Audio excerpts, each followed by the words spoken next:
Welcome to the Slop Farm. Enjoy the video.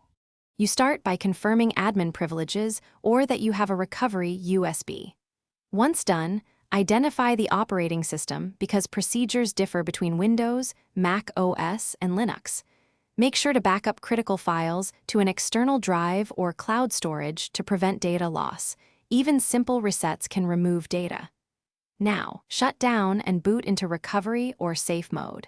That's the environment where you'll change credentials safely without risking running system processes. You'll now follow the OS-specific reset. For Windows, use Advanced Startup, choose Troubleshoot, then Reset, or Open Command Prompt from Recovery and use NetUser to set a new password. This works because Recovery grants system-level access. For Mac OS, boot to Recovery and use Terminal or Apple ID Recovery. This relinks credentials securely. For Linux, boot a live USB or single-user mode and run password as root to change the account password directly. This bypasses normal login checks for recovery purposes.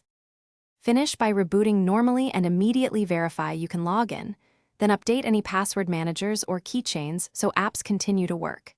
If you still can't log in, repeat the recovery process and double-check the account name you changed and whether disk encryption like BitLocker or File Vault is blocking access. If encryption is enabled, make sure you have the correct recovery key or passphrase. Without it, password changes won't unlock the disk. Lastly, test admin tasks to confirm full access is restored. Thanks for watching. Consider subscribing if we helped you today.